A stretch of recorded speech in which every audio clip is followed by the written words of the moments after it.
will cover our journal entry related to realization expenses. Hello everyone, we are doing our chapter Dissolution of Partnership Firm, in which we have already done the sums. In this video we will journal entries of realization expenses. हम dissolution के chapter में realisation account बनाते हैं और उसकी nature के बारे में हमें पता है कि रियलाइजेशन अकाउंट हमारा नॉमिनल अकाउंट है। तो नॉमिनल अकाउंट के रूल्स के according all expenses are debited and incomes are credited. तो इस वीडियो में हम आज डिस्कस करेंगे रियलाइजेशन एक्सपेंसेस का अकाउंटिंग ट्रीटमेंट कैसे होता है, इनकी कैसे जर्नल एंट्री पास होती हैं और रियलाइजेशन अकाउंट में इसको कहाँ लिखा जाता है। तो इसके डिफरेंट केसेस हैं। Number 1 case, when expenses are paid by the firm. अगर एक्सपेंसेस को फर्म पे करती है तो सम्स के अंदर हम कर चुके हैं, हम इसको कहाँ लिखते थे, रियलाइजेशन अकाउंट की डेबिट साइड टू कैश और बैंक अकाउंट। और इसकी जर्नल एंट्री बनती है realisation account debit to cash and bank account. Realisation account को डेबिट हमने क्यों किया, क्योंकि ये नॉमिनल अकाउंट है और एक्सपेंसेस के लिए नॉमिनल अकाउंट को डेबिट करते हैं, तो ये एक्सपेंसेस हैं तो इसलिए हमने रियलाइजेशन अकाउंट को डेबिट करना है। और फर्म के पास से कैश जा रहा है, कैश इज गोइंग आउट, तो कैश अकाउंट को क्या करना है, क्रेडिट। तो हमारी जर्नल एंट्री क्या बनेगी, realisation account debit to cash और बैंक अकाउंट। और रियलाइजेशन अकाउंट में इसको कैसे एंटर करेंगे, डेबिट। देखो रियलाइजेशन अकाउंट डेबिट है तो रियलाइजेशन अकाउंट को डेबिट करना है। डेबिट करने का मतलब डेबिट साइड अमाउंट लिखना है। तो यहाँ हमने अमाउंट लिखा और पर्टिकुलर में रीज़न देना है। तो इसका रीज़न क्या है, टू कैश। तो इससे हमें पता चला कि हमारे एक्सपेंसेस की कैश पेमेंट हुई है और ये फर्म ने पे की है। तो अगर फर्म पे करती है तो हमारी सिंगल एंट्री होती है realisation account debit to bank, और रियलाइजेशन अकाउंट में इसको कहाँ लिखते हैं, debit side. Second case, when expenses of realisation are paid by a partner on behalf of firm. अगर एक्सपेंसेस को पार्टनर पे करता है, अगर फर्म पे करती है तो टू बैंक, अगर पार्टनर पे करता है इसका मतलब फर्म के पास से कैश नहीं गया, तो कैश की जगह पे हम क्या लिख देते हैं, to partners capital account. Expenses हैं फर्म के लिए इसलिए रियलाइजेशन अकाउंट तो डेबिट ही होगा। अगर फर्म पे कर रही है तो टू कैश और बैंक अकाउंट, अगर पार्टनर पे कर रहा है तो इसकी जगह पे क्या आ जाएगा, to partners capital account. Listen, realisation account debit to partners capital account. अगर फर्म पे करेगी तो यहाँ पे टू कैश आ जाएगा, अगर पार्टनर पे करेगा तो टू पार्टनर्स कैपिटल अकाउंट। और रियलाइजेशन अकाउंट में इसको कैसे लिखेंगे, रियलाइजेशन अकाउंट डेबिट है तो रियलाइजेशन अकाउंट को डेबिट करना है। और रीज़न क्या है, टू पार्टनर्स कैपिटल अकाउंट, क्योंकि फर्म ने ये अमाउंट कैश पे नहीं किया। तो अब तक हमारे 2 केस क्लियर हुए हैं कि अगर फर्म पे करती है तो रियलाइजेशन अकाउंट की डेबिट साइड टू कैश, अगर पार्टनर पे करता है तो टू पार्टनर्स कैपिटल अकाउंट। और हर सिचुएशन में रियलाइजेशन अकाउंट, दोनों सिचुएशन में रियलाइजेशन अकाउंट डेबिट होता है। Third case, when the firm pay a fixed amount to the partner towards realisation expenses and the partner bear the expenses. इसका मतलब है कि जब फर्म पार्टनर को फिक्स अमाउंट देती है कि ये लमसम अमाउंट ले लो और जो एक्सपेंसेस होंगे वो तुम अपने ही तरफ से पे करना। फॉर एग्जांपल फर्म पे कर देती है 5000, ये लमसम अमाउंट है, हमसे 5000 ले लो, सारे एक्सपेंसेस को तुम बियर करो, चाहे एक्सपेंसेस हों 10,000 चाहे एक्सपेंसेस हों 3000, इस चीज़ से कम फर्म को कोई भी मैटर नहीं होता। क्यों, क्योंकि फर्म उस पार्टनर को लमसम एक फिक्स अमाउंट पे कर रही है, तो हम फिक्स अमाउंट की एंट्री करेंगे। ऐसी सिचुएशन में एक्सपेंसेस कितने हुए हैं इस चीज़ को हम कंसिडर नहीं करेंगे। तो जितना फिक्स्ड अमाउंट पे किया जा रहा है पार्टनर को, उतने अमाउंट से हम एंट्री करेंगे। और फर्म उसको क्यों पे कर रही है, एक्सपेंसेस के लिए। एक्सपेंसेस रियलाइजेशन अकाउंट की डेबिट साइड जाते हैं तो हमारी एंट्री क्या बनेगी, realisation account debit to partners capital account. यहाँ पे अमाउंट कौन सा आएगा, जितना अमाउंट फर्म ने पार्टनर को देने की कमिटमेंट की है, ना कि जितने के रियलाइजेशन एक्सपेंसेस एक्चुअल में हुए हैं, उससे फर्म को कोई लिंक नहीं है। तो यहाँ पे फिक्स्ड अमाउंट जो पे करेगी फर्म पार्टनर को उतने से एंट्री होगी, क्योंकि फर्म ये मानती है मेरा यही खर्चा है। अब एक्सपेंसेस कम हो ज़्यादा हो, इससे फर्म को कोई भी लिंक नहीं है। वो पार्टनर अपनी तरफ से, अगर कम है तो पार्टनर को प्रॉफिट है, अगर एक्सपेंसेस ज़्यादा है तो पार्टनर को लॉस है। इससे फर्म को कोई भी लिंक नहीं है। तो फर्म से उसी अमाउंट की एंट्री करेगी जितने अमाउंट की उसने उस पार्टनर के साथ कमिटमेंट की है। एक्सपेंसेस का यहाँ पे कोई भी लिंक नहीं है। तो हमारी एंट्री क्या बनेगी, realisation account debit to partners capital account for remuneration allowed to partner. और वैसे भी एक चीज और ध्यान दो, अगर बियर वर्ड आ जाए, पार्टनर एक्सपेंसेस को बियर करता है, तो कभी भी एक्सपेंसेस को रियलाइजेशन अकाउंट में एंटर नहीं करते। बियर वर्ड आते ही बस ये ध्यान रखना कि हमने इन एक्सपेंसेस को रियलाइजेशन अकाउंट में नहीं लिखना। तो हम सिर्फ क्या लिखेंगे, जितना अमाउंट फर्म पार्टनर को पे कर रही है। तो realisation account debit to partners capital account और रियलाइजेशन अकाउंट की debit side to partners capital account. Next fourth case,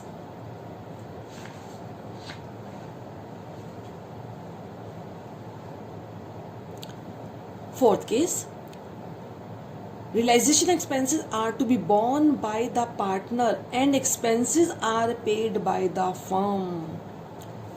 expenses को पार्टनर ने बियर करना है। मैंने अभी बताया, अगर एक्सपेंसेस को पार्टनर बियर करता है तो रियलाइजेशन अकाउंट में इसको नहीं लिखते, लेकिन expenses are paid by the firm. But यहाँ पे एक्सपेंसेस की पेमेंट कौन कर रहा है, फर्म कर रही है।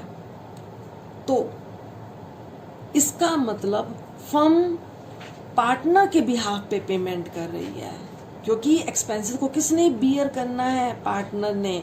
और जैसे ही बियर वर्ड आए, हमने एक्सपेंसेस को रियलाइजेशन अकाउंट में नहीं लिखना। इसका मतलब उन एक्सपेंसेस को कौन पे करेगा, पार्टनर अपनी पॉकेट में से पे करेगा। लेकिन आगे क्या कंडीशन लगा दी है कि पार्टनर ने पे करना था लेकिन उसने पे नहीं किए। अब एक्सपेंसेस को किसने पे किया है, फर्म ने पे किया है। तो इसका मतलब ये कंक्लूजन निकलता है कि इन एक्सपेंसेस की पेमेंट फर्म ने पार्टनर के बिहाफ पे की है। ये अमाउंट फर्म पार्टनर से चार्ज करेगी, उसकी कैपिटल को डिक्रीज करेगी उतने अमाउंट से। क्यों, क्योंकि ये एक्सपेंसेस एक पार्टनर ने करने थे, अब उसने पे नहीं किए, फर्म का डिसोल्यूशन हो रहा है। तो ऐसी सिचुएशन में फर्म ने पेमेंट कर दी, फर्म ने एक बार तो पेमेंट कर दी, बट ये अमाउंट वो पार्टनर की कैपिटल से कट कर लेगी। तो इस प्रकार पार्टनर की कैपिटल डिक्रीज हो जाएगी और हमारी एंट्री क्या बनेगी, partners capital account debit to bank. Realisation account को नहीं लिखेंगे, क्यों, क्योंकि बोर्न वर्ड आ गया। और हमारी ये एंट्री कैसे बनी है, क्योंकि फर्म पे कर रही है, फर्म के पास से कैश जा रहा है, लेकिन ये कैश फर्म क्या करेगी, पार्टनर से कवर अप करेगी, तो वो उसकी कैपिटल को डिक्रीज कर देगी। तो हमारी एंट्री हो जाएगी partners capital account debit to bank, और रियलाइजेशन अकाउंट में इसकी कोई भी एंट्री नहीं होगी। क्यों, क्योंकि पार्टनर एक्सपेंसेस को बियर करेगा। जब भी बियर वर्ड आए तो बस ये माइंड में बिठा लो कि हमने रियलाइजेशन एक्सपेंसेस को रियलाइजेशन अकाउंट में नहीं लिखना। Next, fifth case, if expenses are to be borne and paid by partner out of his pocket. कहता है बियर भी पार्टनर ने करना है और पेमेंट भी पार्टनर ने की है, तो इसका मतलब हमें कोई लिंक नहीं है। यानी कि उसी पर्सन ने पेमेंट करनी थी, बियर भी उसी ने करना था, अब उसने पेमेंट भी कर दी है। वैसे भी अगर बोर्न वर्ड आए तो रियलाइजेशन अकाउंट हम लेते ही नहीं है, और पार्टनर ने अपनी पॉकेट से पे कर दिया है, दैट्स ऑल, हमें कोई लिंक नहीं है। तो हमारी इस सिचुएशन में कोई भी एंट्री पास नहीं होगी। If nothing is given about the treatment of realization expenses, it is assumed that realization expenses are paid by the firm. देखो बेटे, अगर सम के अंदर रियलाइजेशन एक्सपेंसेस गिवन है और उनके अकाउंटिंग ट्रीटमेंट के बारे में कुछ भी नहीं कह रखा, तो हम ये एज्यूम करके चलते हैं कि इन एक्सपेंसेस की पेमेंट कौन करेगी, फर्म पे करेगी। तो देखो बेटा, हमने 5 केस किए हैं। पहला केस फर्म पे करती है, तो हमारी एंट्री होती है realisation account debit to bank. Second, अगर पार्टनर पे करता है, बियर वर्ड नहीं है, simple, paid expenses paid by the partner on behalf of the firm, तो हमारी एंट्री होती है realisation account debit to partners capital account. Third case में हमने पढ़ा कि फर्म पार्टनर को फिक्स अमाउंट रेम्युनरेशन का दे देती है या कमीशन दे देती है, या उसके साथ कमिटमेंट करती है कि मेरे से ये लमसम अमाउंट ले लो और जो एक्सपेंसेस होंगे वो तुम बियर करना। तो ऐसी सिचुएशन में जो लमसम अमाउंट पार्टनर को दिया जाता है उसकी तो हम एंट्री करते हैं, लेकिन एक्सपेंसेस की हम एंट्री नहीं करते, क्योंकि उन एक्सपेंसेस को किसने बियर करना है, पार्टनर ने। तो हमारी एंट्री हो जाती है realisation account debit to partners capital account. Fourth case में हमने पढ़ा कि एक्सपेंसेस को पार्टनर ने बियर करना है, पार्टनर की रिस्पॉन्सिबिलिटी है। तो जैसे ही बियर वर्ड नजर आएगा, हमने एक्सपेंसेस को रियलाइजेशन अकाउंट में नहीं लिखना, लेकिन यहाँ पे आगे एक लाइन और उसने ऐड कर दी है कि एक्सपेंसेस को फर्म पे कर रही है। यहाँ पे थोड़ा हमारा अकाउंटिंग ट्रीटमेंट चेंज हो जाता है कि पार्टनर ने बियर करना था, बट एक्सपेंसेस को कौन पे कर रहा है, फर्म। तो इसका मतलब फर्म पार्टनर के बिहाफ पे पेमेंट कर रही है। ये अमाउंट फर्म पार्टनर से रिकवर करेगी, उससे चार्ज करेगी, तो पार्टनर से वो लेगी। इसका मतलब पार्टनर की कैपिटल डिक्रीज होगी, तो पार्टनर्स कैपिटल अकाउंट को हम क्या करेंगे, डेबिट करेंगे। बोन वर्ड आया तो रियलाइजेशन अकाउंट में इसको वैसे भी ट्रांसफर हमने नहीं करना, और रियलाइजेशन अकाउंट में इसकी कोई भी एंट्री पास नहीं होगी। फिर लास्ट केस है कि एक्सपेंसेस को पार्टनर ने बियर करना है और पार्टनर ही पे कर रहा है, तो बस फर्म के कोई लिंक ही नहीं है, फर्म के पास से कोई कैश नहीं गया और एक्सपेंसेस की भी एंट्री नहीं करेंगे। क्यों? क्योंकि पार्टनर ने उनको बियर करना था। तो ये 5 केसेस हैं। अगर सम के अंदर कुछ भी नहीं कहा गया, रियलाइजेशन एक्सपेंसेस गिवन है, तो हम ये एज्यूम करते हैं कि इन एक्सपेंसेस की पेमेंट कौन करेगा, फर्म पे करेगी। अब आगे हम इसी को कंटिन्यू करते हुए सेकेंड इलस्ट्रेशन को एक्सप्लेन करेंगे। For more understanding of realization expenses treatment, we will now do the second illustration. Pass journal entries for the following transaction. Number 1, realization expenses amounted to ₹5,000। तो देखो, एक्सपेंसेस रियलाइजेशन के 5,000 हुए हैं, लेकिन कुछ भी नहीं कह रखा, फर्म साइलेंट है। इसका मतलब इसकी पेमेंट किसने की है, फर्म ने। तो ये फर्म की एक टाइप से एक्सटर्नल लायबिलिटी है, तो बिना एक्सटर्नल लायबिलिटी को पे किए रियलाइजेशन अकाउंट क्लोज नहीं कर सकते। तो इन एक्सपेंसेस की पेमेंट अब किसने की है, फर्म ने। फर्म पे करेगी तो रियलाइजेशन अकाउंट को डेबिट करेंगे, तो हमारी एंट्री क्या बनेगी, realisation account debit to bank account. Second case, realization expenses amounted to ₹8,000 were paid by partner X। अब देखो, सम के अंदर क्लियर कह रहा है कि एक्सपेंसेस की पेमेंट किसने की है, पार्टनर X ने की है। पार्टनर पे कर रहा है।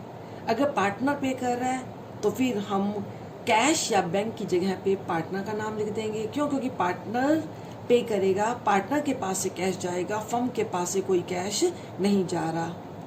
तो एक्सपेंसेस सारे कहाँ जाएंगे, रियलाइजेशन अकाउंट की डेबिट साइड। तो हमारी जर्नल एंट्री क्या बनेगी, realisation account debit to X capital account. तो देखो, realization account debit to X capital account. तो देखो, 2 केस हुए हैं। 5,000 एक्सपेंसेस कुछ नहीं कह रखा, तो फर्म ने पे किया। फर्म ने पे किया तो हमने क्या लिखा, to bank account. Next transaction में पेमेंट किसने की है, एक्स ने, तो बैंक की जगह पे हमने क्या लिखा, टू एक्स कैपिटल अकाउंट। तो realisation account debit to X capital account. Third case, Realization expenses amounted to rupees 10,000 were paid by the firm on behalf of a partner. Realization expenses 10,000 paid by firm पे कर रही है partner के behalf पे। इसका मतलब partner ने पे करने थे, तो पार्टनर के बिहाफ पे फर्म पे कर रही है, पार्टनर ने बियर करने थे। तो देखो, जब भी किसी के बिहाफ पे पेमेंट की जाती है हमेशा उसी के अकाउंट को डेबिट किया जाता है। इसका मतलब आज हम उसके बिहाफ पे पेमेंट कर रहे हैं, फ्यूचर में हम उससे कवर अप करेंगे, उसकी रिकवरी की जाएगी। तो ये फर्म रियलाइजेशन अकाउंट को डेबिट नहीं करेगी। तो expenses paid by firm on behalf of partner, partner के बिहाफ पे फर्म पे कर रही है, तो हमारी एंट्री बनेगी partners capital account debit to bank, क्योंकि ये अमाउंट फर्म ने पार्टनर से चार्ज करना है। क्यों? क्योंकि क्लियर बोला है कि paid by firm on behalf of partner. Behalf of partner का मतलब इन एक्सपेंसेस को पार्टनर ने बियर करना था, लेकिन उसने पे नहीं किए, अब फर्म पे कर रही है, और ये अमाउंट फर्म क्या करेगी, पार्टनर से चार्ज करेगी, उसकी कैपिटल से डिडक्ट कर देगी, तो उसकी कैपिटल को डिक्रीज कर देगी। तो हमारी एंट्री क्या बनेगी, partners capital account debit to bank. इस सिचुएशन में इनको हम रियलाइजेशन अकाउंट में नहीं लिखते। Fourth case, realization expenses amounted to ₹15,000 were paid by firm. Mister X, one of the partner, has to bear these expenses. Expenses paid by firm, firm pay कर रही है, लेकिन इन एक्सपेंसेस को किसने बियर करना था, एक्स ने। बात वही हुई है जो थर्ड सिचुएशन में है। थर्ड सिचुएशन में डायरेक्ट बोल दिया कि फर्म ने उसके बिहाफ पे पेमेंट की है, लेकिन इसमें क्या कह रहा है कि फर्म ने 15,000 की पेमेंट की है, लेकिन इसको किसी एक एक्स पार्टनर ने बियर करना था, बट उसने पे नहीं किया। इसका मतलब फर्म एक्स के बिहाफ पे पेमेंट कर रही है। तो हमारी एंट्री क्या बनेगी, X capital account debit to bank. दोनों केस थर्ड और फोर्थ दोनों सेम है। वहां पे भी उसने क्या कहा था कि फर्म ने पार्टनर के बिहाफ पे पेमेंट किया है, यहाँ पे उन्होंने नाम दे दिया और बियर वर्ड दे दिया कि एक्स ने बियर करना था, लेकिन अब पेमेंट किसने की है, फर्म ने। तो हमारी एंट्री हो जाएगी पार्टनर्स कैपिटल अकाउंट डेबिट, यहाँ पे पार्टनर का नेम गिवन है, तो X capital account debit to bank. Next, fifth transaction. Realization expenses amounted to ₹20,000 were paid by firm, ₹8,000 were to be borne by firm and the balance by Maruti a partner. Listen, realization expenses amounted to ₹20,000 were paid by firm. 20,000 की payment firm ने की है, यानी कि firm के पास से 20,000 गए। ₹8,000 were to be borne by firm, लेकिन 8,000 रुपये की पेमेंट तो फर्म ने ही करनी थी और बैलेंस मारुति एक पार्टनर है उसने करनी थी। तो इसका क्या कंक्लूजन हुआ कि फर्म ने 8,000 की पेमेंट करनी थी, बैलेंस अमाउंट पार्टनर ने पे करना था, लेकिन सारी पेमेंट किसने की है, फर्म ने की है। तो फर्म के पास से 20,000 कैश गया, तो फर्म बैंक अकाउंट को क्रेडिट करेगी। 8,000 पे करने की रिस्पॉन्सिबिलिटी तो फर्म की थी। अगर फर्म की रिस्पॉन्सिबिलिटी थी तो रियलाइजेशन अकाउंट डेबिट होगा, और रिमेनिंग अमाउंट किसने पे करना था, पार्टनर ने, लेकिन उसने पे नहीं किया। इसका मतलब क्या कंक्लूजन निकला है कि पार्टनर ने जो पे करना था उसकी पेमेंट भी किसने की है, फर्म ने। इसका मतलब 12,000 जो मारुति पार्टनर ने पे करना था वो फर्म ने पे की है, तो फर्म ने मारुति के बिहाफ पे किया है। अगर फर्म किसी पार्टनर के बिहाफ पे पेमेंट करती है तो पार्टनर की कैपिटल अकाउंट को डेबिट किया जाता है। तो देखो हमारी एंट्री क्या बनेगी, रियलाइजेशन अकाउंट डेबिट, मारुति's capital account debit to bank account. Firm ने 20,000 की पेमेंट की है, तो बैंक से 20,000 गए, 8,000 तो फर्म ने ही बियर करना था, तो रियलाइजेशन अकाउंट डेबिट, लेकिन बैलेंस की पेमेंट किसने करनी थी, मारुति ने, लेकिन उसने पेमेंट नहीं की, फर्म ने पेमेंट की है, तो फर्म क्या करेगी, पार्टनर कैपिटल अकाउंट को डेबिट कर देगी। इसका मतलब फर्म ने मारुति के बिहाफ पे पेमेंट की है। फर्म अगर किसी के बिहाफ पे पेमेंट करती है तो हमेशा उसके अकाउंट को डेबिट कर देती है। Next sixth situation, sixth case, realization expenses amounted to rupees 20,000. 8,000 were to be borne by the firm and the balance by Maruti, a partner. The expenses were paid by Maruti. अब देखो क्या कह रहा है, dissolution expenses 20,000 है, 8,000 तो firm ने beer करने थे, बैलेंस मारुति ने, और सारी पेमेंट अब किसने की है, मारुति ने। तो इसका मतलब 12,000 की तो मारुति ने पेमेंट करनी ही थी, वो तो उसी की रिस्पॉन्सिबिलिटी थी, लेकिन जो 8,000 फर्म के थे, जो फर्म ने पे करने थे, उसकी पेमेंट भी मारुति ने की है। तो ऐसी सिचुएशन में क्या कंक्लूजन निकला कि फर्म की एक्सपेंसेस की पेमेंट पार्टनर ने कर दी है। अगर पार्टनर पे करता है तो रियलाइजेशन अकाउंट को डेबिट करते हैं, तो हमारी एंट्री क्या बनेगी, realisation account debit to मारुति's capital account 8,000, सिर्फ 8,000 की एंट्री करेंगे। बेशक से हमारे एक्सपेंसेस 20,000 है, लेकिन उसमें से 8,000 फर्म ने बियर करने थे, बाकी तो वैसे भी मारुति ने पे करने थे और उसने पेमेंट कर दी है। हम ऑलरेडी पढ़ चुके हैं कि अगर पार्टनर ने एक्सपेंसेस को बियर करना था और पार्टनर ने ही पे किया है तो हम कोई एंट्री पास नहीं करेंगे। तो 12,000 की पेमेंट तो मारुति ने करनी थी और उसकी पेमेंट मारुति ने ही की है, तो 12,000 से हम कोई भी एंट्री पास नहीं करेंगे। रिमेनिंग 8,000 जो फर्म ने पे करने थे, लेकिन उसकी पेमेंट भी मारुति ने की है, तो इसका मतलब फर्म के एक्सपेंसेस की पेमेंट कौन कर रहा है, पार्टनर। अगर पार्टनर पे करता है तो हम कहाँ लिखते हैं, रियलाइजेशन अकाउंट की debit side to partners capital account, और हमारी जनरल एंट्री क्या बनेगी, realisation account debit to मारुति's capital account. Next case seventh, Sudhir, a partner was allowed a remuneration of ₹10,000 to carry out the dissolution of the firm. He was to bear all expenses of realization, which amounted to ₹16,000 were paid by firm.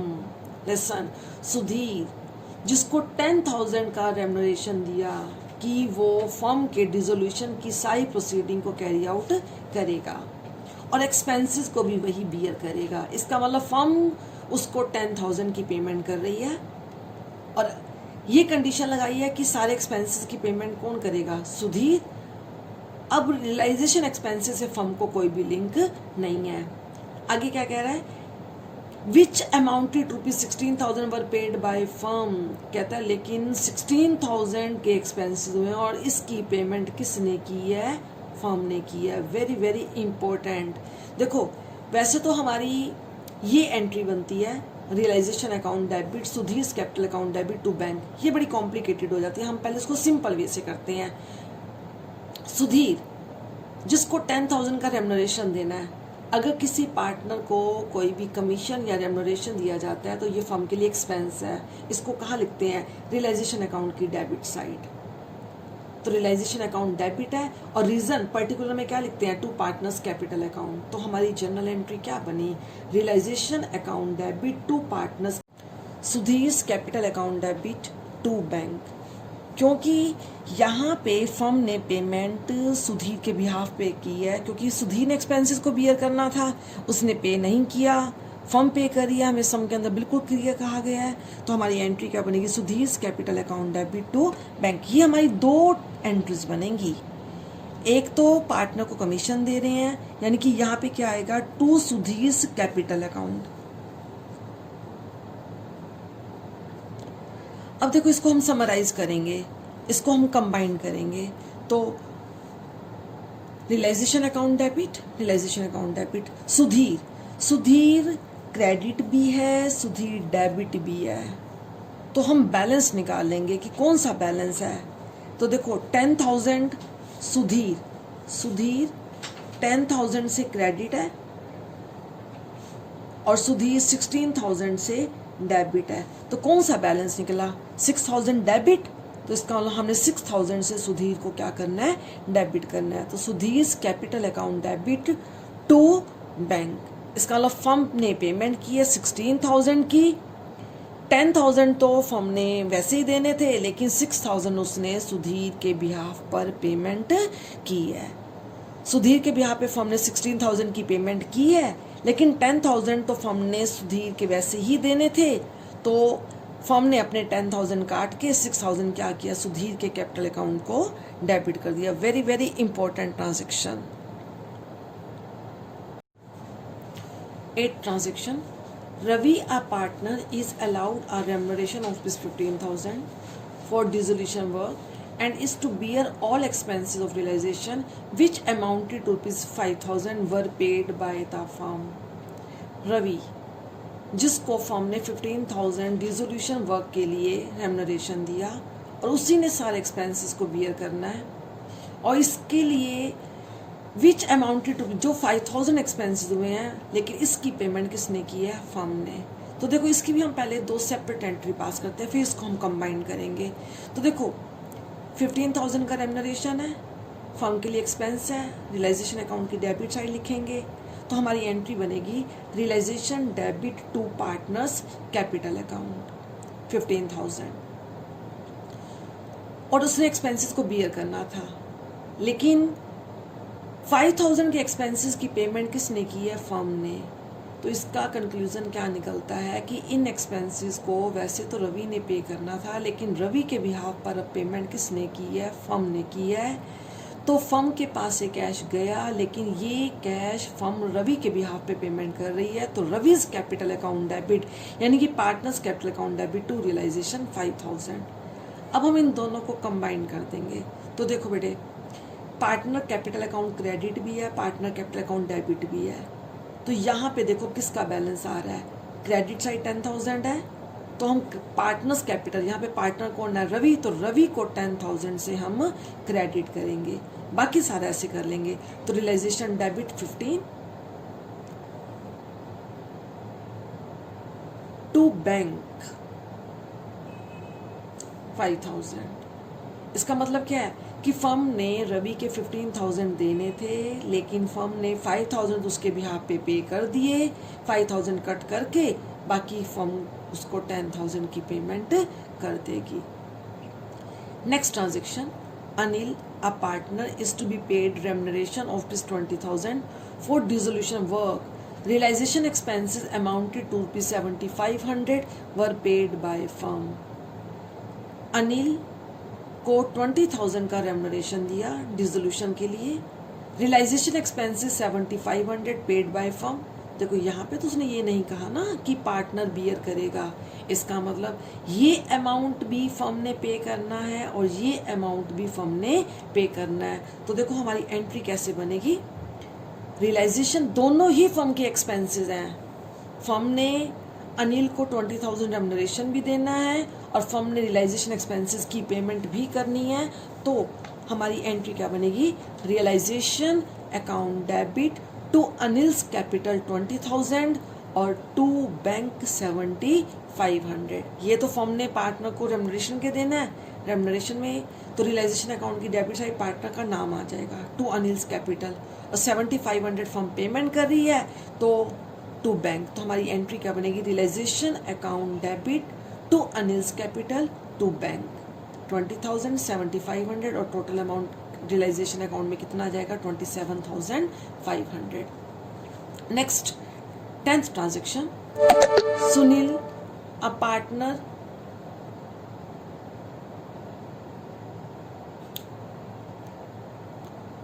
Sunil, a partner, is to be paid remuneration of ₹25,000 for dissolution work. Realization expenses amounted to ₹9,000 were paid by firm. Sunil, a partner, जिसको firm ने 25,000 remuneration पे किया, realization expenses 9,000 were paid by the firm. Realization expenses amounted to ₹9,000 were paid by him. उसने पे किए हैं, इसका मतलब यहाँ पे बियर वर्ड नहीं है, तो इसका मतलब इन एक्सपेंसेस की पेमेंट सुनील ने फर्म के बिहाफ पे की है, ये फर्म के ही एक्सपेंसेस हैं। तो हमारी यहाँ पे क्या एंट्री बनेगी, realisation account debit to Sunil's capital 25,000 और एक्सपेंसेस की पेमेंट भी कौन कर रहा है? सुनील। अगर पार्टनर पे करता है तो रियलाइजेशन अकाउंट की डेबिट साइड किसका नाम लिखते हैं? To partners capital account. तो हमारी यहाँ पे क्या एंट्री बनेगी? Realisation account debit to Sunil's capital account. पहले हमने इन दोनों की सेपरेट एंट्री पास की, अब हम इन दोनों को कंबाइन कर लेते हैं। देखो यहाँ पे भी सुनील क्रेडिट है, यहाँ पे भी सुनील क्रेडिट है, तो दोनों का टोटल कर लेंगे। तो हमारी एंट्री क्या बनेगी? एक कंबाइंड एंट्री क्या बनेगी? Realisation account debit to Sunil's capital account 34,000। क्यों? क्योंकि फर्म ने सुनील को रेम्युनरेशन भी देना है और फर्म ने एक्सपेंसेस की पेमेंट भी करनी है। लेकिन यहाँ पे एक्सपेंसेस की पेमेंट कौन कर रहा है? सुनील कर रहा है, लेकिन बियर वर्ड नहीं आया, तो इसका मतलब सुनील ने फर्म के बिहाफ पे की है। तो realisation account debit to partners capital account.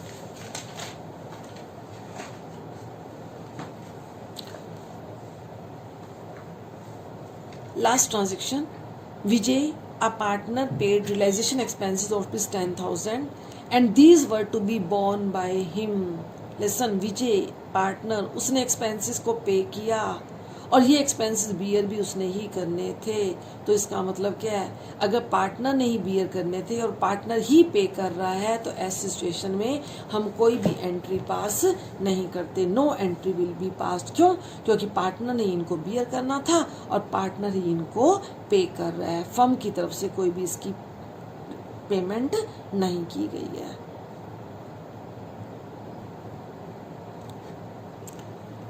Now we will start third illustration.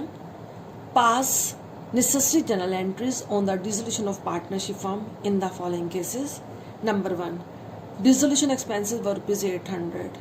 Nothing is mentioned about the payment. Then who will make the payment? Firm. If firm will make payment, then realization account debit. तो हमारी entry क्या बनेगी? Simple, realization account debit to bank account. Next transaction है realization expenses of ₹800 were paid by Prabhu a partner. तो यहाँ पे कौन पे कर रहा है? पार्टनर। अगर पार्टनर पे करेगा तो पार्टनर्स कैपिटल अकाउंट क्रेडिट कर देंगे हम बैंक की जगह पे। तो हमारी एंट्री क्या बनेगी? Realisation account debit to Prabhu's capital account 800। Next transaction third, Gita a partner was appointed to look after the dissolution work for which she was allowed a remuneration of ₹10,000. Geeta agreed to bear the dissolution expenses. Actual dissolution expenses 9,500 were paid by Geeta. कहता गीता जो dissolution work को सारा look after करेगी, यानी कि सारा dissolution का work उसी ने करना है, जिसके लिए फर्म उसको 10,000 का रेम्युनरेशन दे रही है। गीता ने एक्सपेंसेस को बियर करना है और एक्चुअल में एक्सपेंसेस 9,500 हुए हैं और इसकी पेमेंट भी किसने की है? गीता ने। तो देखो, अगर फर्म पार्टनर को रेम्युनरेशन पे करती है और एक्सपेंसेस को पार्टनर ने बियर करना है तो फर्म सिर्फ रेम्युनरेशन की एंट्री पास करेगी, एक्सपेंसेस की कोई भी एंट्री पास नहीं की जाएगी। तो हमारा थर्ड, यहाँ पे हम सिर्फ गीता को 10,000 की एंट्री करेंगे। 9,500 में जो एक्चुअल एक्सपेंसेस हुए हैं उनकी हम कोई भी एंट्री पास नहीं करेंगे। क्यों? क्योंकि उसको पेमेंट करने की रिस्पॉन्सिबिलिटी किसकी है? गीता की। तो हमारी एंट्री क्या बनेगी? Realisation account debit to Geeta's capital account 10,000 for remuneration allowed to partner. हम सिर्फ रेम्युनरेशन की एंट्री पास करेंगे। नेक्स्ट ट्रांजेक्शन फोर्थ,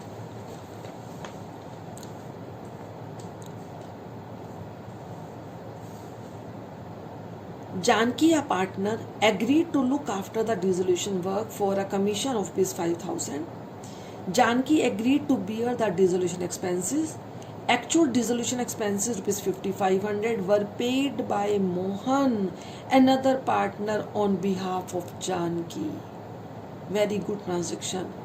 Janki जिसने डिसोल्यूशन वर्क को लुक आफ्टर करना है, इसके लिए उसको कमीशन कितनी दे रही है फर्म? 5,000। जानकी ने एक्सपेंसेस को बियर करना है। एक्चुअल में एक्सपेंसेस रियलाइजेशन के 5,500 हुए हैं, लेकिन इसकी पेमेंट किसने की है? मोहन ने। किसके बिहाफ पे? जानकी के बिहाफ पे। तो देखो हमारी एंट्रीज, पहले हम इनको सेपरेट 2 एंट्रीज पास कर लेते हैं। फर्म ने उसको 5,000 की कमीशन दी है, तो हमारी एंट्री क्या बनेगी? Realisation account debit to Janaki's capital 5,000। ये तो रेम्युनरेशन की एंट्री है। लेकिन एक्चुअल में 5500 एक्सपेंस हुए हैं और इसकी पेमेंट किसने की है? मोहन ने की है। किसके बिहाफ पे? जानकी के बिहाफ पे। तो फर्म के पास से कोई कैश नहीं गया, बस दो पार्टनर्स के बीच में हुई है। जिसके बिहाफ पे पेमेंट की जा रही है उसकी कैपिटल डिक्रीज होगी और जिसने पेमेंट की है उसकी कैपिटल इंक्रीज होगी।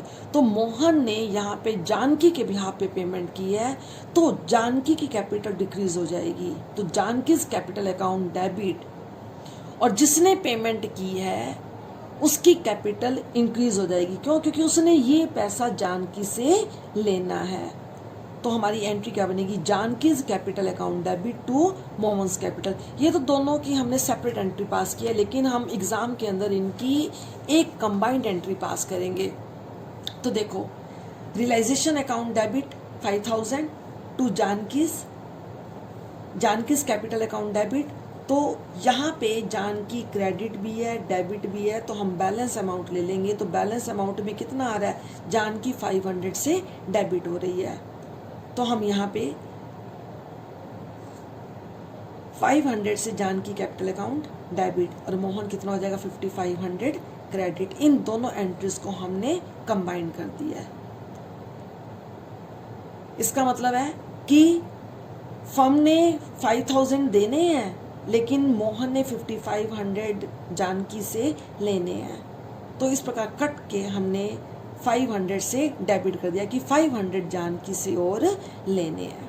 तो हमारी एंट्री क्या बनी? Janaki's capital account debit, realization account debit to Mohan's capital account. Next transaction, fifth, a partner Kavita agreed to look after dissolution process for a commission of rupees 9000. She also agreed to bear the dissolution expense. Kavita took over furniture of rupees 9000 for her commission. Furniture had already been transferred to realization account. कविता को dissolution का process look after करने के लिए 9000 की commission देनी है। Expenses को उसी ने ही बियर करना है, लेकिन कविता ने अपने कमीशन के लिए फर्नीचर टेक ओवर कर लिया और फर्नीचर ऑलरेडी रियलाइजेशन अकाउंट में ट्रांसफ़र हो चुका हुआ है। तो देखो बेटा, इसका मतलब क्या है कि हम एक लाइबिलिटी की सेटलमेंट एसेट की हेल्प से कर रहे हैं, और हम पहले ऑलरेडी इसको रीड कर चुके हैं कि अगर लाइबिलिटीज़ की सेटलमेंट एसेट की हेल्प से होती है तो कोई भी एंट्री पास नहीं की जाती, ये न्यूट्रल हो जाती है। तो हम यहाँ पे उसकी कमीशन की कोई भी एंट्री पास नहीं करेंगे। तो यहाँ पे क्या होगा? नो एंट्री विल बी पास। क्यों? क्योंकि उसकी कमीशन की पेमेंट हम कैसे कर रहे हैं? एसेट दे के।